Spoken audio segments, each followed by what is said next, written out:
Batman is supposed to be this ultimate spy, right? But it seems in so many stories and so many comics and so many animated series, and honestly some of the live action too, it seems it's fairly easy to break into the Batcave. Hi, welcome to That's a Wrap, the channel where I review TV shows, movies, and movie trailers. Today's movie that I will be reviewing is the animated movie Son of Batman. If you're not familiar with this movie, please consider this your spoiler warning. So let's get on to the review. So if you are a comic nerd just like I am, you will know right away that this is a direct adaptation to the comic run. Literally, as I think there was a little bit of variation, but basically frame by frame or page by page, they tried to recreate it. I don't know if that was by design, if this is an attachment of when the comic came out to when the movie came out, and it might have been, but it's literally, it looks the same, with very little going away from it. Now, I gave this movie a C+ only because it didn't seem to elaborate or build on the mythos of that comic book. I wasn't a fan of that comic to begin with. I know it's part of the 15-part episode in the DCAU, the animated cinematic universe, if you will, I guess, if animated, yeah, DCAU, whatever.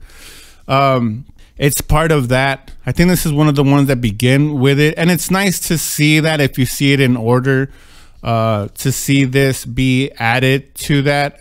And it's basically, we find out that Batman has a son but was raised by Ra's al Ghul, and so it's a very fascinating story, but I found the comic to be boring, and this was no different.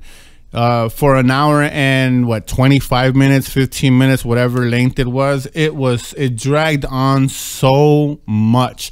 And that's the only thing I don't like about Batman, at least in the comics when you read them, and some of the adaptations when you see it. And I get it. He is the ultimate detective. He's going to do detective work. And they focus on that in not only this adaptation or this animated movie, in several animated movies. And that's why I hate sometimes watching Batman stories, or stories that include or Batman is the center of, because there's so much detective work. But that's the beauty of it. And I know I'm sitting on the outside looking in, and I'm sure diehard Batman fans, and I'm a huge Batman fan, don't get me wrong. So I know I'm gonna get a backlash from hardcore Batman believers saying, hey, that's the whole point. You can't expect all this, you know, fight, and you know, it'll cheapen the story. And I agree with you guys. I agree that it would cheapen Batman's arc in all of these stories. But for me, a little less dialogue would go a long way to make a lot of these animated movies flow a lot better. The voice acting, they're always on point in Batman animated movies. I don't know why they can't get you know, that kind of casting in some of the other projects like the Justice League or the Green Lantern, or even some of the Wonder Woman standalone movies, the animated movies. How they can't get casting, because they get Batman correct, they get the Joker correct, they get even some of the nobodies of this show, like the goons, they match their visuals. Maybe they're drawing them to the people that are casting them, but it's so good. So the voice acting is great, the animation is great. It's just very boring just because of the whole detective part. And again, I get it. I'm gonna get some flack for it. I just think if they tighten it up a little bit more and made it a little bit faster. A lot of these movies are an hour and 15 minutes, an hour and 25 minutes, and maybe that's why they pad the runtime to reach those benchmarks. And if that's the case, let me know down in the comments so I could, going forward, I won't be so harsh in in judging these movies harshly. Maybe that's, like I said, if it's a benchmark and it's something that they have to do to make it a full-length feature, I have to be careful with giving too much, like, letting that go, because I think they could just, I'm a huge proponent of sticking to the source, right? The canon, if you will. Like, if you're gonna take an adaptation from a comic, then stick to it. Even though with Marvel, I like the way they focus on 3 or 4 comic runs and then amalgamate them to create their own unique story, but with hints of the originals. So they take a lot of artistic liberties, and I'm okay with that too. But if you're gonna draw a direct adaptation, you gotta tighten it up a little bit more.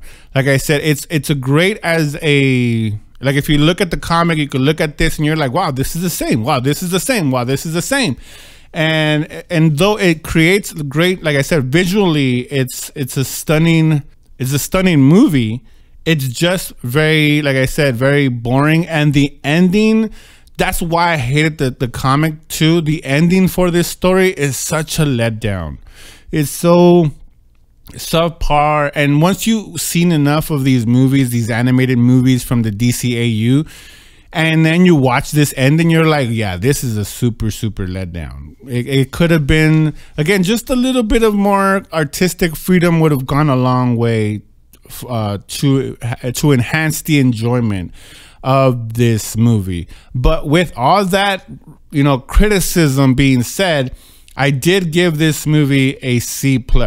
Again, the story was very boring. It was a direct adaptation of the comic book run, and if you're a fan of that comic book, I know you're gonna say, oh, this is an A, maybe a B+, and you know what, I'll give you that. But for me, I wasn't a fan of that comic book run, and I was not a fan of this animated movie. Did I enjoy it? Absolutely. I mean, it's DCAU, or the animated universe that they have, is one of the bright spots in DC Comics. So anytime I could see a well-acted, well-animated movie, nothing but enjoyment from me. So anyways, those are just my thoughts. I would love to hear your thoughts down in the comments. And like always, that's a wrap.